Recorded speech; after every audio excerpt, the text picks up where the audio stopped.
창세기 12,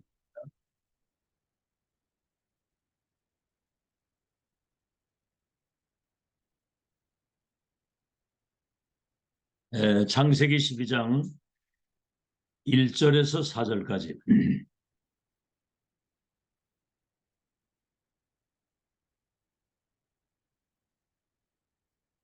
창세기 12장 1절에서 4절까지 우리 한음성으로 같이 합독하겠습니다. 시작.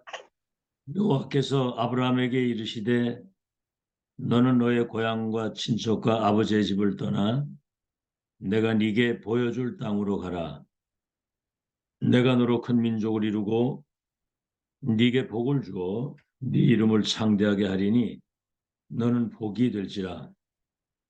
너를 축복하는 자에게는 내가 복을 내리고 너를 저주하는 자에게는 내가 저주하리니 땅의 모든 족속이 너로 말미암아 복을 얻을 것이라 하신지라. 이에 아브라함이 여호와의 말씀을 따라갔고 롯도 그와 함께 갔으며 아브라함이 하란을 떠날 때 75세였더라.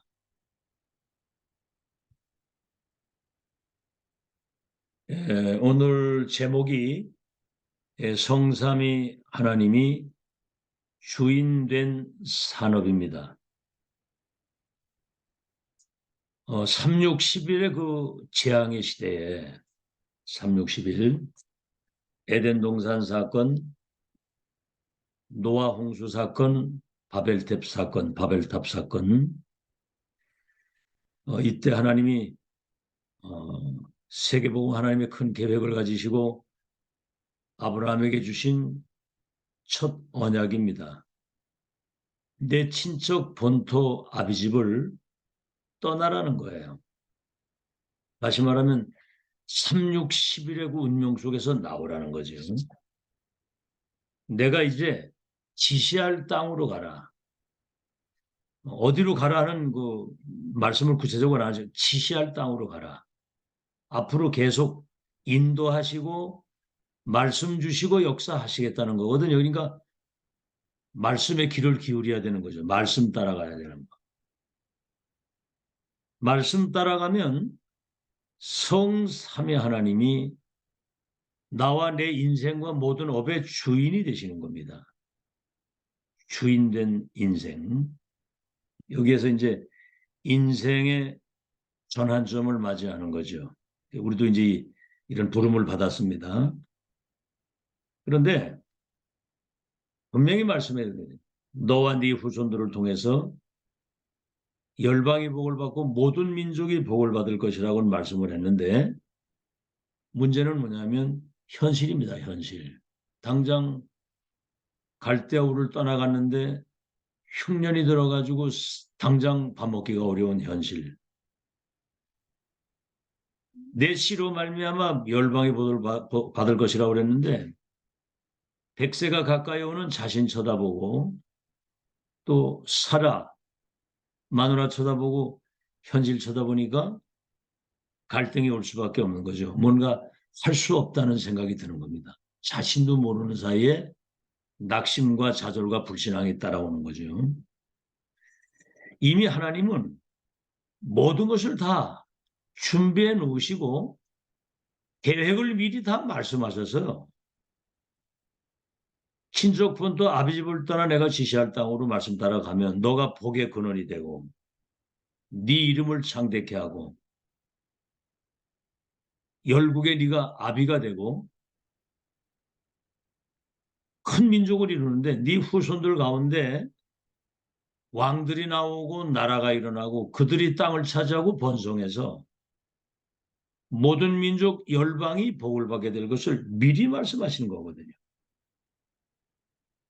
그러니까 이 실제적 이 믿어지질 않는 거죠.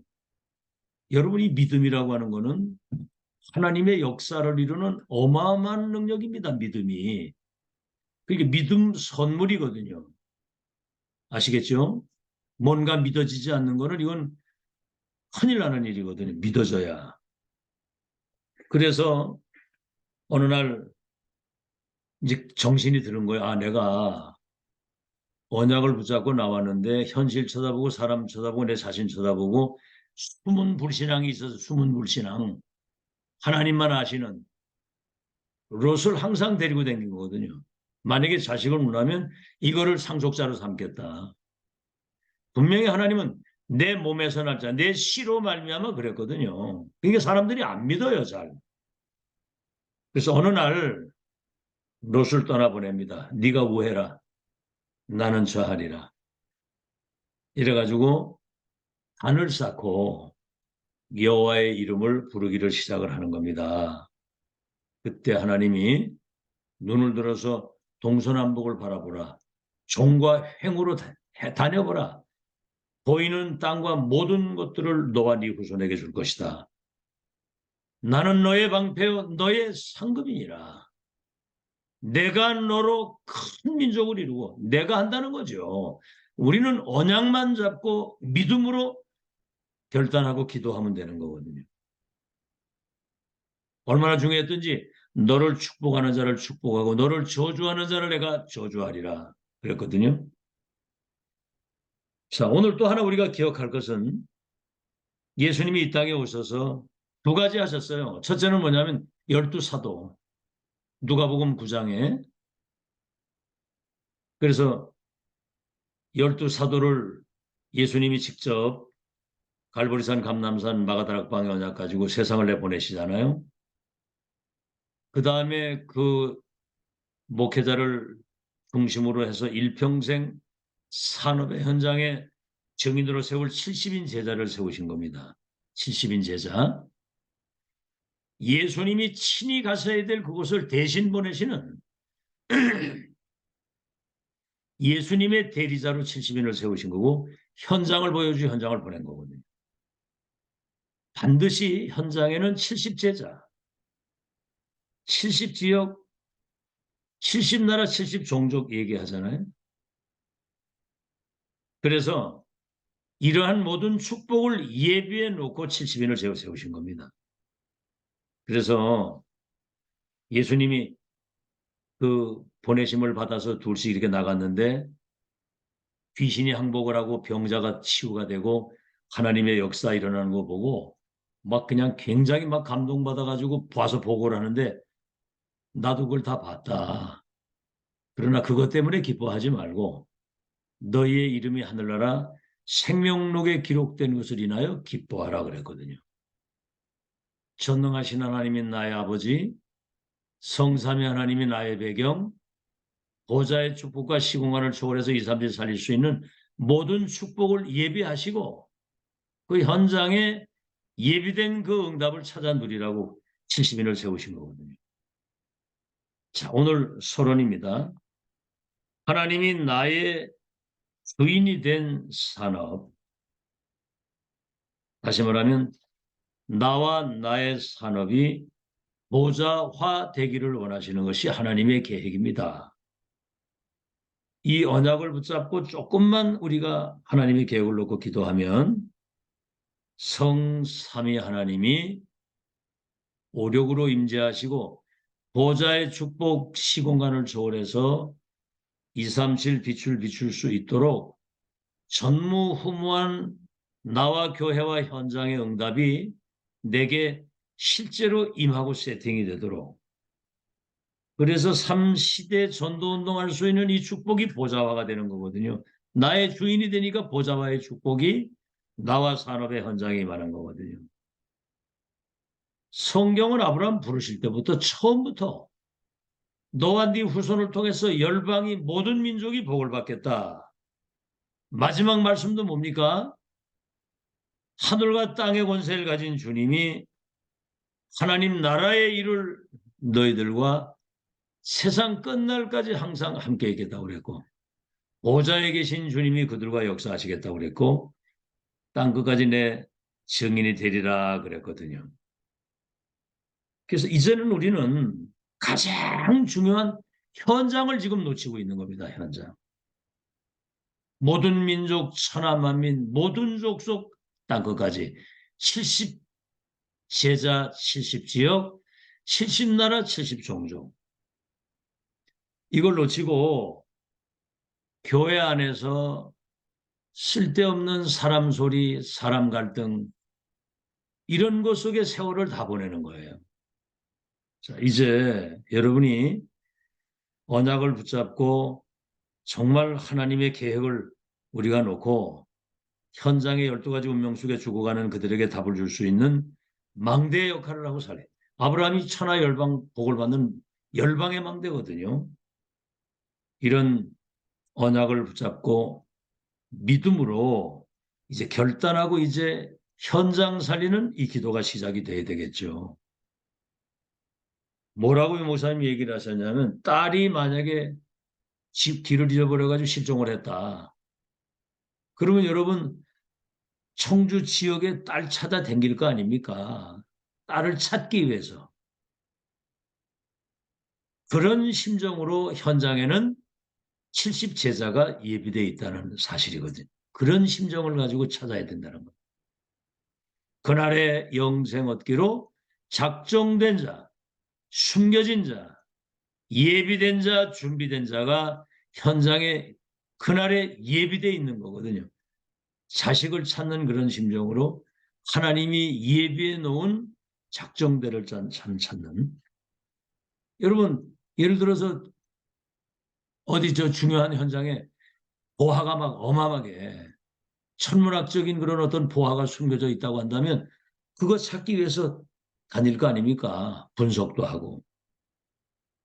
여러분 그 산삼 캐는 사람을 10만이라고 그러잖아요.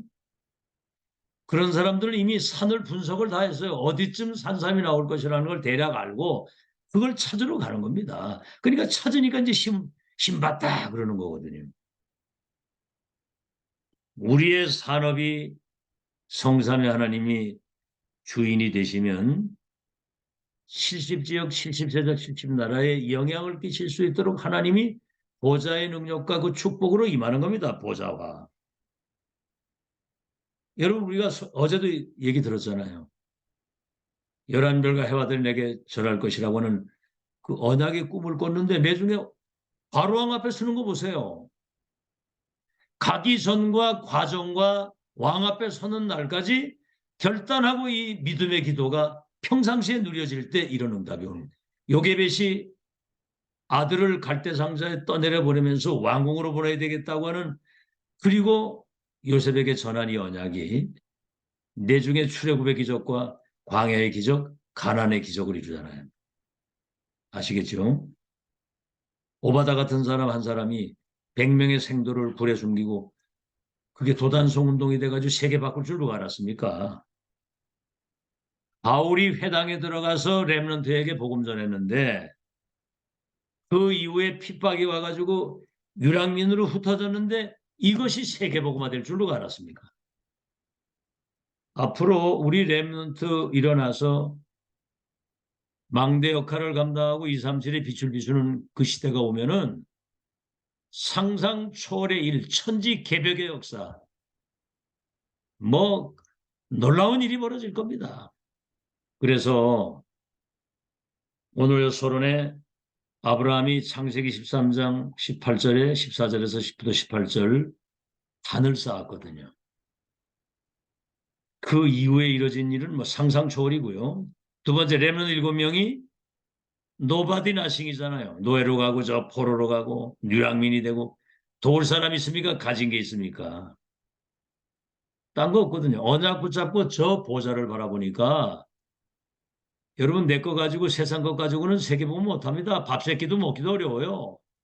위에서 내리시는 하나님의 것이 나의 것이 되고 하나님의 것 가지고 작품을 만들 수 있도록 성삼위 하나님과 보좌의 것 가지고 세계 살리라는 거죠. 에브리바디, 에브리싱 모든 사람 살리고 모든 것을 다 가지고 할 수 있는. 세 번째 데살로니가전서 1장 3절에 보니까 데살로니가 교회는 하나님 나라의 말씀을 들었을 때 성령과 능력과 큰 확신 속에서 그걸 받았고 이 사실을 믿으니까 믿음의 역사. 너무 교회가 소중하고 성도가 소중하니까 사랑의 수고. 앞으로 이루어질 언약 성취에 어마어마한 꿈을 가지고 있으니까 소망의 인내. 그래서 항상 기뻐하고 쉬지 말고 기도하고 범사에 감사하는 그런 역사를 이룬 거거든요. 자, 오늘 서론이 좀 길었는데 본론입니다. 오늘 첫 번째가 성삼위 하나님이 산업의 주인된 삶. 아브람. 첫째, 창세기 14장 1절로 20절에 보니까 318명의 가병이 자기 집에서 밥을 먹었어. 다시 말하면 1000명의 식소리. 단을 쌓고 여호와의 이름 부르고 기도한 결단한 그때부터 318명의 가병이 자기 집에 있고, 롯이 뭡니까? 포로로 끌려갔잖아요. 소돔 고모라고 전쟁 나가지고. 이때 318명의 가병을 데리고 그들을 추격해 가서 이 5개 나라 연합군을 이기고 롯을 찾아오는 거예요. 이때 전리품을 다 탈취해 가지고 오는데 소돔 왕이 전리품을 네가 가져라. 너 실현하게 하나 갖지 않겠다. 하나님이 나를 축복하실 것인데 전리품을 네가 줘서 내가 부자 됐다고 하면 그 되겠느냐. 이때 살렘 왕 멜기세덱에게 10의 1조를 드리는 겁니다. 이게 평상시의 아브라함의 신앙이에요. 그럼 10의 1조를 드린다는 말은 나의 과거, 현재, 미래의 삶을 하나님이 책임지시고 인도하시고 축복하신다는 사실에 대한 신앙의 고백입니다. 두 번째입니다. 그 아들 이삭이 모리아 제단에서 복음이 완전 각인됐거든요. 그러니까 흉년는 땅의 백년 농사. 이 정도는 내어 세계복음할 수 있거든요. 이게 보좌의 축복입니다. 백년의 응답. 샘을 파면은 샘 근원이 터지는 거예요. 지금으로 말하면 막 유전이 터지는 겁니다. 그 해외에 살던 그 유대인 한 사람이 성경을 읽다가 신명기, 그러니까 신명기에 있는 그 하나님 말씀을 따라서 이 사람이 이스라엘 와가지고 땅을 파는데 거기서 유전이 터지는 거예요. 지금 이스라엘은 기름 한 방울 안 나는 나라거든요. 해외에서 모든 거 다 기름을 수입하는데 이제는 해외로 기름을 수출할 수 있을 만큼 그런 유전이 개발이 됐다고 해요. 하나님 말씀 따라가는데. 자, 르호봇 경제 아시죠? 굉장한 어려움을 당하면서 우물을 양보하고 가고 양보하고 가는데 지경이 넓어져 가지고 아주 창대하고 거부가 되도록 하나님이 그렇게 역사를 하시고. 세 번째, 열왕기상 18장 1절로 15절에 선지자 죽이는 시대 100명의 생도를 굴에 숨기고 선지자를 서포트하는데 이 오바다를 통해서 도단성 운동, 아람이라고는 당시의 그 대제국이 강대국이 완전히 무릎을 꿇고 싸우지 않고 이기도록. 네 번째, 다니엘 1장 8절로 9절, 포로로 오게 된 그 이유를 알았습니다. 당연 필연 절대라고 하는. 그래서 뜻을 정하고 기도했는데 4대 왕들에게 답을 주어서 바벨론과 세계를 살리도록. 다섯 번째는 이 말귀를 알아들은 로마서 16장의 사람들이 바울을 완전히 생을 걸고 서포트한 겁니다. 그러니까 하나님이 초월적 빛의 경제를 주셔가지고 로마를 살리도록 이 산업에 하나님이 주인 되시니까 초월적 빛의 경제. 진짜입니다, 여러분. 진짜 믿으셔야 되고요. 내 인생과 내 산업에 성삼위 하나님이 주인이 되시면 역사는 하나님이 하시는 거예요. 내가 주인이 되면 안 됩니다. 하나님이 주인 되시면 내 주장, 내 고집, 내 나름대로 계획이나 내 생각이 필요가 없어요. 그 말씀 따라가면 되지. 두 번째입니다. 이제 우리를 내 산업처의 주인이 된 그 산업처에 나를 하나님이 사장으로 임명을 하신 거예요. 우리가 이제 직장을 가면 거기는 선교지입니다. 선교지에 나를 그리스도의 대사로 선교사로 파송을 한 거거든요. 내가 하는 일이 그 현장에 하나님의 나라를 이루는 일이라는 거죠. 그러니까 어딜 가든지 아주 겸손하게 성실하게 선교주의 선교사를 나를 보냈다고 하는 이러한 믿음을 가지고 헌신하게 되면 모든 문이 다 열리는 겁니다. 유일성의 응답과 재창조 역사가 일어나게 되죠. 왜냐? 우리가 가는 현장에는 하나님이 예비하신 제자가 있기 때문에 그러는 거예요. 첫째, 창세기 1장 27절 28절입니다. 이 영적 사실을 알고 정말 이 축복 누리는 하나님의 형상을 회복한 사람이 가는 곳에는 정복하고 다스리도록 생육 번성, 땅의 충만, 모든 것을 정복하고 다스리도록 하나님이 그런 은혜를 주시는 거예요. 정복하고 영적 서밋의 축복을 누리도록. 두 번째는 역대상 29장 10절에서 14절에 보니까 천지와 만물을 창조하신 그 손에 하나님의 절대 주권이 그 손에 있다는 거죠. 죽고 사는 거, 높게 되고 낮게 되고 존귀하게 되고 비천하게 되고 부하게 되고 가난하게 되는 것이 하나님 손에 있다. 절대 주권. 다윗이 그 고백을 하는 거예요. 오늘 성전을 건축할 수 있도록 우리가 헌금을 드리는 것도 그러한 마음을 가지고 헌신하게 되는 것도 하나님이 다 주신 걸 가지고 주께 드렸을 뿐입니다. 안 받은 게 어디 있어요? 내 존재 자체가 하나님의 선물이고 내가 코로 숨 쉬는 게 그게 호흡이 생명을 하나님이 주신 건데 내게 어디 있습니까? 다 하나님 거지. 응?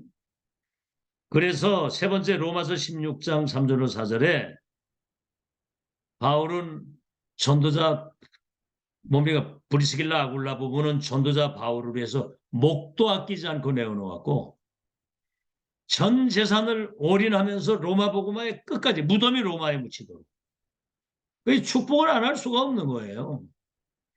이걸 바라고 하는 게 아니고 와 있는 축복과 하나님 하실 일이 너무나 감사하고 위대하기 때문에 여기에 생을 올인한 거예요. 그랬더니 로마 살리도록 로마서 16장 23절에 가요 같은 사람은 온 교회와 전도자의 식주인 모든 전도자들을 뒤에서 서포트하면서 마음껏 선교 현장 뛸 수 있도록 뒤에서 미는데 그것도 혼자가 아니라 팀을 구성해가지고 참 축복을 받을 수밖에 없죠. 이런 중직자 한 사람 나오면은 역사 일어나는 겁니다. 이런 믿음 가진 사람 나오면 여러분이 그 주인공 되시길 바랍니다. 소리가 안 들리니까 아멘을 하는지 안 모르겠네.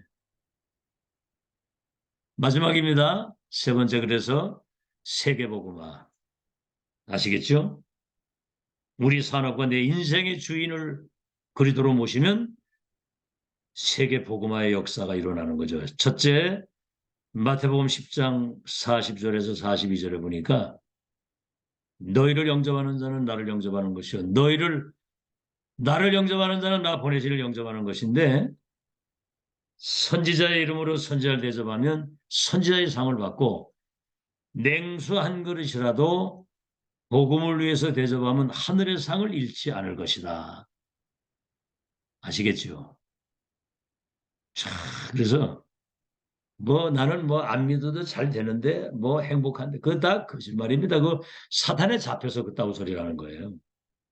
아시겠죠? 거짓말입니다. 불신자는 이미 사탄이 그 영을 지배하고 있기 때문에 마귀 신부름하고 귀신 종살이 하다가 인생 그렇게 말아먹고 가는 게 불신자예요.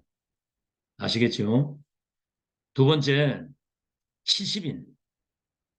마태복음 그 누가복음 10장에 나오죠. 9장에는 사도들이고 10장에는 70인인데 내가 가야 할 곳을 친히 너희들을 대신 보내는데 두보로도 가지지 말고 전대 금연원도 가지지 말고 지팡이도 짚지 말고 배낭도 가지지 마라. 날짐승 내가 기르지 않느냐. 너희 모든 삶을 책임진다. 걱정하지 마라. 아시겠죠? 생명록의 이름이 기록되어 있는 것을 기뻐해라. 세 번째, 고린도전서 15장 58절 사랑하는 자들아 견고하여 견실하여 흔들리지 말고 주의 일에 힘쓰는 자가 되라. 이는 너희의 수고가 결단코 하나도 헛되지 아니한다. 정말 우리가 복음을 위한 교회를 위한 전도 선교를 위한 렘넌트를 위한 이 깨끗한 중심의 헌신은 반드시 하나님께 영광이 되고 열매를 맺게 되어 있습니다. 그래서 우리는 일평생 사람 앞에 서지 마세요. 하나님 앞에 서세요. 하나님 앞에. 아시겠죠? 자, 그래서 이제 우리는 하나님 앞에서 작품을 남기고 가야 됩니다. 우리는 전도자로 부름을 받았기 때문에 우리 본업이 전도자예요. 다른 것은 그걸 하기 위한 부업이거든요. 부와 부를 바꾸고 살면 안 돼요. 그의 나라와 의를 먼저 하고 모든 거 더해준다고 그랬거든요. 그죠? 우리의 본업이 전도자입니다. 정말 이 작품 남기고 가야 되겠다. 이런 생각을 해야 되는데, 첫 번째, 렘넌트 7명을 키운 그 중직자 산업인들을 보세요. 그렇죠? 요게벳, 한나, 그렇죠? 이세, 오바다, 이런 사람들 보세요. 그 모세의 장인 이드로, 라합, 이 사람들은 이미 생애 결론이 난 사람들입니다. 알겠죠? 오바다 같은 사람, 한나 같은 사람. 지금 뭐냐면 죽으면 죽으리다요. 하나님이 절대 계획과 언약을 봤기 때문에. 두 번째입니다. 히브리서 11장의 사람들, 그 사람들은 뭐죠? 세상이 감당할 수 없는 사람들이라고 그랬어요. 어느 정도냐? 풀무불에 들어갔는데도 들어가면 거의 불이 안에서 절어난다. 사자굴에 들어가를 알고도 하루 3번 감사하기도 했습니다. 아시겠죠? 뭐 이사야 같은 사람은 통 속에 집어넣어 톱으로 잘라 죽였는데도 그 언약 그대로 성취되잖아요. 히브리서 11장의 믿음의 영웅들이 세계를 바꿨고요. 세 번째는 바울팀 보시오. 바울팀. 루디아 나를 주민인 줄 알거든 내 집에 유하시면서 평생 바울과 로마 선교를 서포트한 한마디로 전도자의 기도 속에 있는 사람들이 바울팀들입니다. 알겠죠? 그 뭐 브리스길라 아굴라 같은 사람, 가이오, 빌레몬, 야손 이미 이 사람들은 하나님이 가장 원하시는 일에 생을 걸 결단하고 기도하는 사람들이었거든요. 그래서 여러분 한 가지만 기도하세요. 다 지나가는 겁니다. 그런 뭐 세상적인 거 사람 갈등 빨리 넘어서고요. 그거. 아시겠죠? 그 얼마나 한가하면 사람 갈등하고 있습니까? 그래서 한 가지 기도 우리는 성삼 하나님과 보좌의 배경을 가지고 3시대 살리는 전도자이기 때문에 정말 중직자 산업인이 돼서 교회 살리고 렘넌트 키우고 2, 3세 살리는 여기에 우리는 올인한다. 중직자 산업인 이런 산업인 한 사람 이런 팀 하나 나오면 세계화 되는 거거든요. 하나님이 성사하면 나의 인생과 산업의 주인이 되는 새로운 시작이 되기를 예수 이름으로 축원합니다. 하나님 아브라함을 부르실 때 너와 네 후대를 통해서 열방이 복을 받을 것을 말씀하셨고 70인 제자를 세우실 때 내가 가야 할 곳을 친히 보내시며 전대 금이나 은이나 돈 가지지 말고 모든 삶을 책임지고 너희 이름이 생명록에 기록되어 있음을 기뻐하라고 그랬습니다. 이제 정말 현장에 죽어져가는 하나님이 예비된 제자 찾는 영안이 열려지고 이 언약 붙잡고 결단하고 기도할 수 있도록 인도해 주셔서 성삼위 하나님이 우리 산업의 주인이 되시고 우리 산업 현장에 우리가 그리스도 대사로서 세계봉 하나님이고 완벽한 계획이 우리 통해 실현되는 그날까지 믿음으로 전도자의 여정을 승리하며 갈 수 있도록 결단하고 기도가 시작이 되도록 축복해 주시옵소서. 예수 그리스도 이름으로 기도하옵나이다. 아멘. 네, 감사합니다. 오늘 하루도 수고하셨습니다. 감사합니다. 감사합니다. 예, 이번 주에 뵙겠습니다. 네.